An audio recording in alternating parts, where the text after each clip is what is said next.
Hello, my lovely ladies, and welcome to another edition of Menopause Made Easy with Tanya. Today, we're going to continue talking about losing belly fat because many women going through midlife are gaining extra belly fat. They're like, Tanya, what's going on? I'm not doing anything differently. Well, first of all, we need to be doing things differently. But second of all, we also have decreasing hormones, and that's why we need to do things differently. So today we're going to talk about another easy habit. You don't need to go and do anything. You can just start walking. And I'm not talking about, just let me back up here. I'm just talking simply about walking. We, despite our amazing capabilities as, movement human beings, are sitting approximately 80% of the time.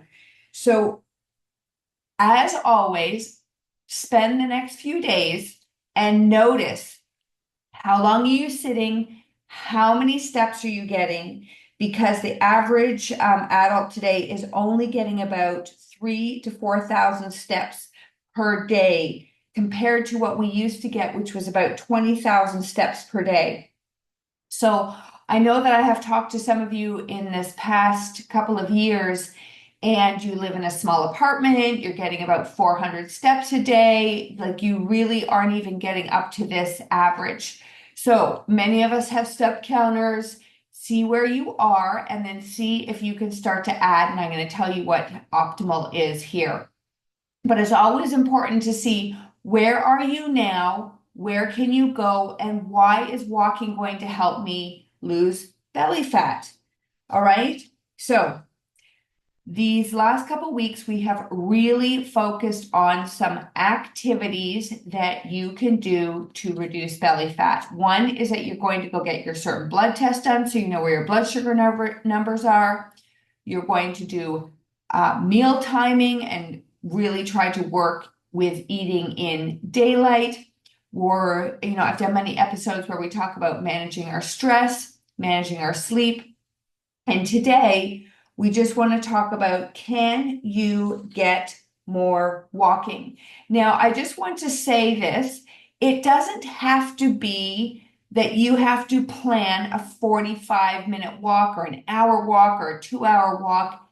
The benefits that they're finding of just every half an hour getting up from your desk and going for a 5-minute walk or a 10-minute walk are so powerful. And this is called NEAT. I've done episodes in the past about NEAT, but this is about building movement into your daily activities without it being like a quote unquote regular exercise session. So just moving more frequently means you're going to take this glucose and clear it out of your blood throughout the day. So every time you stand up from your desk and you take like a 5-minute walk or you do some, squats or some tippy toe raises, you're giving your body a signal that brings glucose channels and clears this glucose away to make energy for your body. All right. So it's getting over this idea that I have to go and exercise, even though I do think that's important on so many different levels. But today we're just focusing on walking. How many steps are you getting now before we start doing anything? Just get your average Monday to Sunday. Are you more active at the beginning of the week, at the end of the week, on the weekends, when you're working, when you're not working? Find and notice your habits. This is your lifestyle. This is talking about sustainability. Okay. And then where can you start to add more movement, right? So is it that you have a sitting job and that you can just get up and take 5 minutes and do some squats, do some tippy toe raises, go for a walk outside, clear your head, just walk around the parking lot. It doesn't have to be big. And I know I've talked about this before, but sometimes it's like, oh, what's that really going to do? What's the difference? Well, you know what? Add it in, not this week, because I want you to see where you are, but add it in like next week and see how many more steps you get. And if you already know how many steps you get, try it and see how that increases. All right. So if you can aim for an extra 60 minutes of movement, so see how that pans out. Um, just again, look, this takes effort. When I was speaking with the lady about the fact that she, only moves about 400 steps a day because she lives in her apartment, she doesn't go out much. And I'm like, okay, well, it's your choice whether you add extra movement on. Like, I can't make you move more. You have to, again, tap into the why to find out that this is important enough for you to actually want to move more. So, can you, for example, when you take out your garbage to the curb, walk up a little bit of your road and come back, or walk up and down your driveway 10 times? It's really, you know, uh, again, unless I'm working with you personally, which believe it or not, I do work with people who we need to add more of this daily functional walking movement into their life. So again, no matter how big or how small, some of these little things really, really add up. Okay, so I'm just going to read one study that showed that people who took short walks every 30 minutes had the lowest post-meal glucose peaks and insulin levels. All right, so we're talking about blood sugar levels, and when they go up, your body holds on to more fat. When you can start to use that energy, you won't put it in your fat cell, which is important. I really try to incorporate walks after I eat a meal. So this is when I will have my lunch and I'll go for a walk. I'll have my dinner and go for a walk. And I also add extra movement in during my day. But just walking after a meal takes that energy from that meal and uses it instead of stores it as fat. All right. So again, it's just, do you want to start making these small habits or not? If you're waiting for that shiny magic pill, okay, this is part of the magic pill.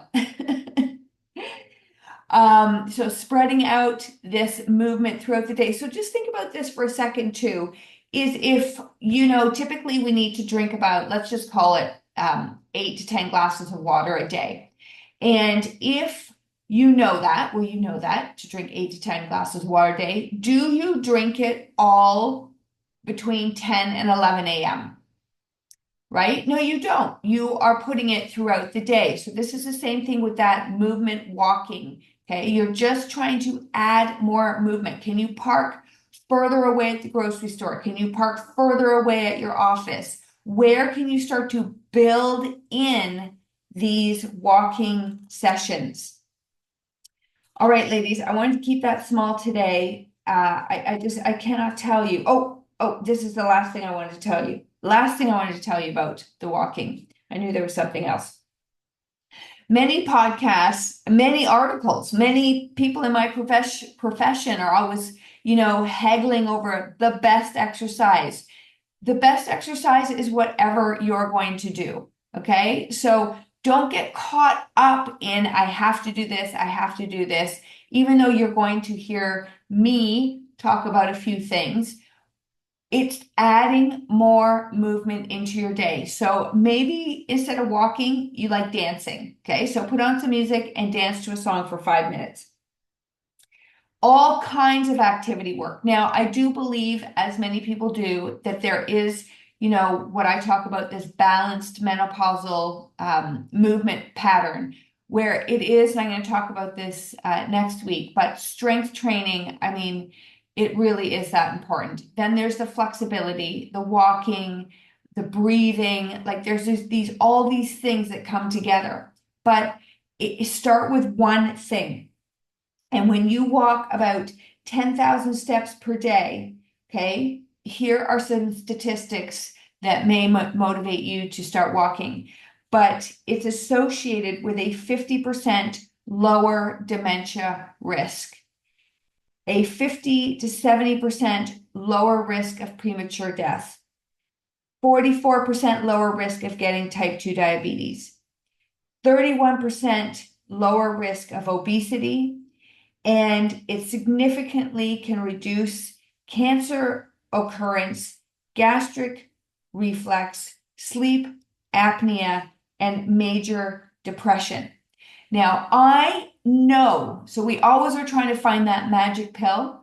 I know if you bottled walking into a magic pill, it would sell out in about 5 minutes. All right. But if you just walk 10,000 steps a day, you are helping your body decrease chronic disease and clear your mental state and help to use that glucose in your body and put it into your muscles.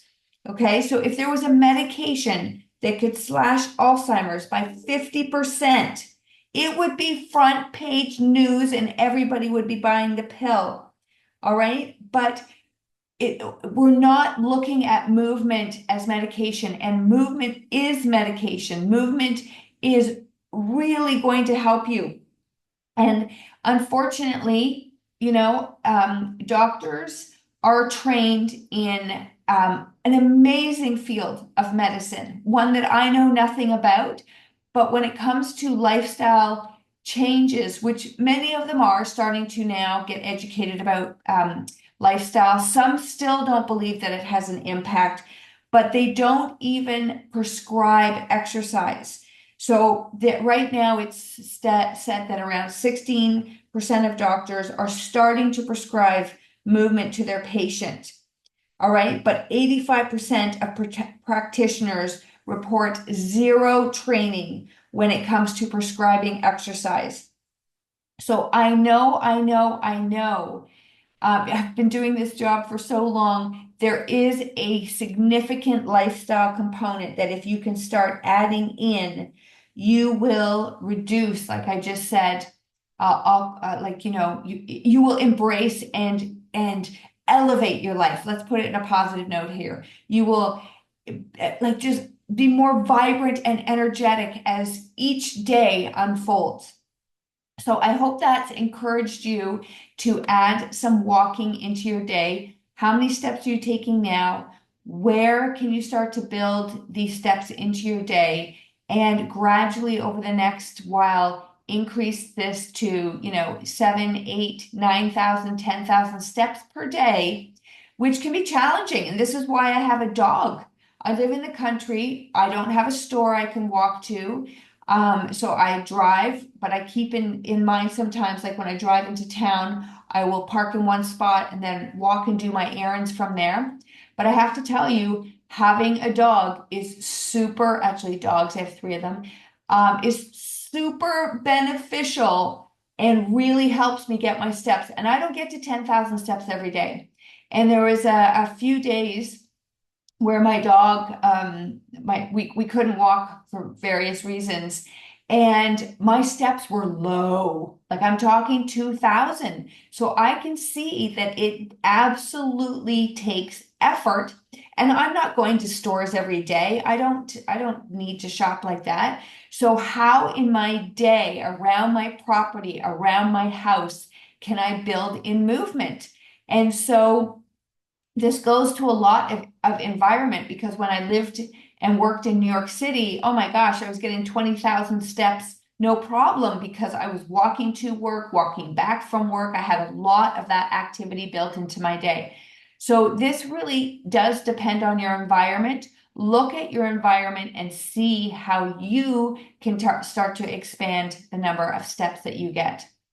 All right, my lovely ladies, that's belly fat. It makes a difference to start moving more throughout the day, not just in one session, even though that's great, but adding more movement into your day. Please share this podcast with our lovely ladies that would like to lose belly fat. Thank you for listening, and I will see you in the next episode.